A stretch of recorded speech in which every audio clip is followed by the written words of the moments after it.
Hey, Bible fans. Welcome back to the Bible Difficulties and Answers podcast. I'm your host, Lance Smith, still navigating the wild rapids of life's biggest theistic questions. We're in week 5 of our 20-week Sunday series, Unpacking J. Steve Miller's Faith That's Not Blind. If you haven't snagged this book yet, it's on Amazon. Cheaper than a meat and 3 vegetable plate and way more satisfying for your soul. Grab it to keep up. Show notes are loaded with links and extra brain-buzzing goodies. Last week, we dove into spine-chilling spiritual encounters, voices from nowhere, vanishing strangers, and cosmic awakenings that felt like divine text messages. Today, we're zooming out to the ultimate blockbuster, the beginning of the universe. We're talking Big Bang, cosmic origins, and why there's something instead of a whole lot of nothing. So, strap into your mental spaceship. This ride's about to get wilder than a sci-fi marathon on a rainy weekend. Let's set the stage with a question that's been keeping philosophers and scientists up at night for centuries. Where did all this stuff, stars, planets, your morning coffee, come from? In Faith That's Not Blind, pages 39 to 44, J. Steve Miller lays out 3 main contenders for the universe's origin story. Option 1. Matter always existed, just chilling eternally like a cosmic couch potato. Option 2. Matter popped into being out of nothing, uncaused, like a rabbit out of a magician's hat with no magician. Option 3. Something eternal, outside time and space, created it all, like a master chef whipping up a universe from scratch. Spoiler alert, this episode's going to weigh these options like a detective sifting through clues at a crime scene. For extra credit, check out our earlier episode from December 8th, 2023, Introduction 205, The Cosmological Argument, for a deep dive into this topic. It's like the prequel to today's cosmic saga. First up, let's tackle option 1. Matter always existed. Sounds simple, right? The universe is just an eternal fact, no explanation needed, like why socks always vanish in the dryer. But hold up.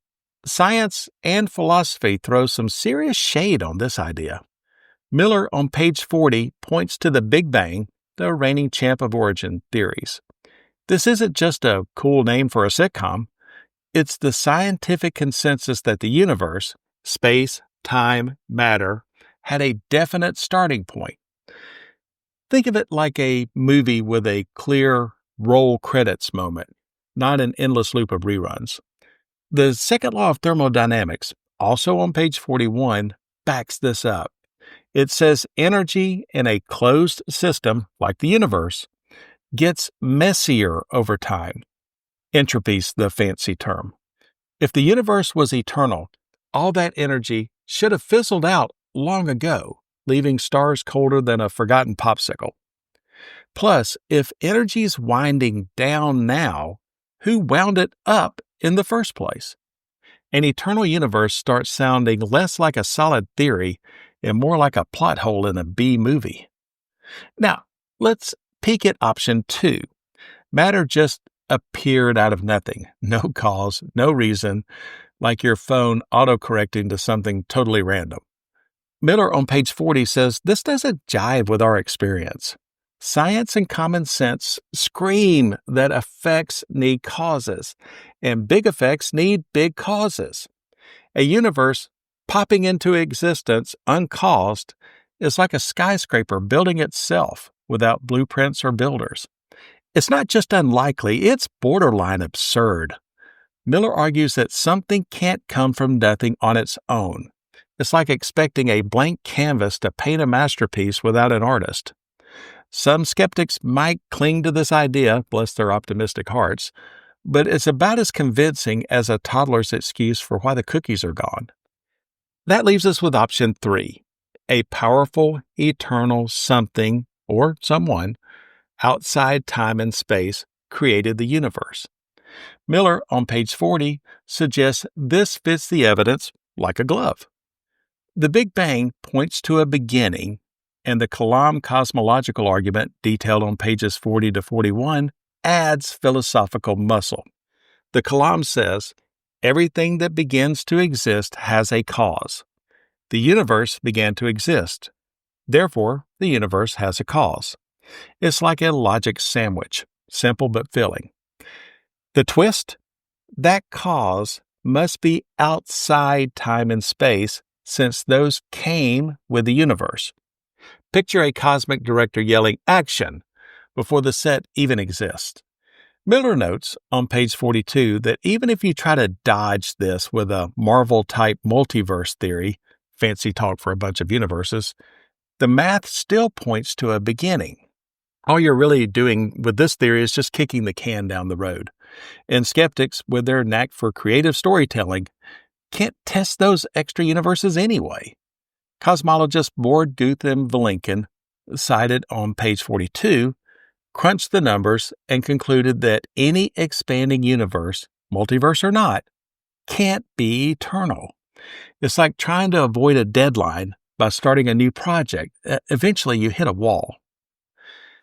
Let's dig deeper into the Kalam cosmological argument because it's a heavyweight champ in this debate.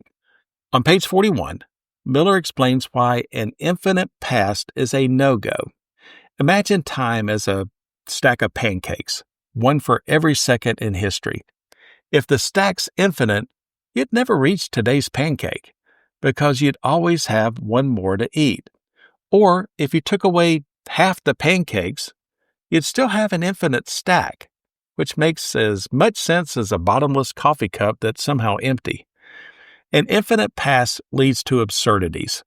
So time had to start somewhere. The Kalam argument says that somewhere needs an uncaused cause, something that didn't begin, like a timeless, spaceless, mega-powerful being. Sound familiar? It's starting to look a lot like the God described in Romans 1:20. Through everything God made, they can clearly see His invisible qualities, His eternal power, and divine nature. It's like the universe with a divine watermark. Now, skeptics might roll their eyes and say, "Lance, this is just old school God of the Gaps nonsense." A fair point. Nobody wants to plug every mystery with "God did it" like it's cosmic duct tape. But Miller, on page 42, argues this isn't a gap filler. It's a conclusion backed by science and logic. A century ago, naturalistic scientists thought the universe was eternal, no creator needed, like a self-sustaining cosmic smoothie blender. But the Big Bang and thermodynamics flipped the script. The universe, having a beginning, wasn't predicted by naturalism. It's a curveball that fits better with a theistic view. As Miller puts it on page 41, the primeval atom that kicked off the Big Bang, infinitely dense, packed with energy, didn't just show up like an uninvited guest. Something had to spark it. And a naturalistic nothing doesn't cut it. Skeptics might shrug and say, "It's just chance." But that's like betting your life savings on a coin landing on its edge. Let's talk about that primeval atom for a second because it's mind-bending. Page 41 describes it as the starting point of the Big Bang. Think of it as the universe's first firecracker, packed with all the energy that became galaxies, stars, and your Wi-Fi router. Where did it come from? Naturalism says maybe it just happened. But that's like saying your car assembled itself in the garage overnight. Miller on page 42 quotes cosmologist Vilenkin, who says the math proves a cosmic beginning is unavoidable. Even a multiverse can't dodge it. It just pushes the start button further back, like rewinding a movie, but still hitting the opening scene. The evidence points to a purposeful, intelligent design, like a cosmic engineer with a blueprint for reality. Here's a fun analogy to chew on. Imagine you find a ticking watch in the desert. You wouldn't think, "Wow, sand and wind must have randomly built this." You'd assume a watchmaker. The universe, with its precise laws and mind-boggling complexity, is like a watch on steroids. Miller on page 43 notes that the beginning of the universe was the top reason atheists in a dissertation study by Jenna Harmon converted to theism. Ever wonder if the Kalams punched hard enough to sway a hardcore skeptic? Meet Anthony Flew, the 20th century's poster child for atheism, who shocked the world in 2004 by embracing deism, as detailed in his book, There Is a God.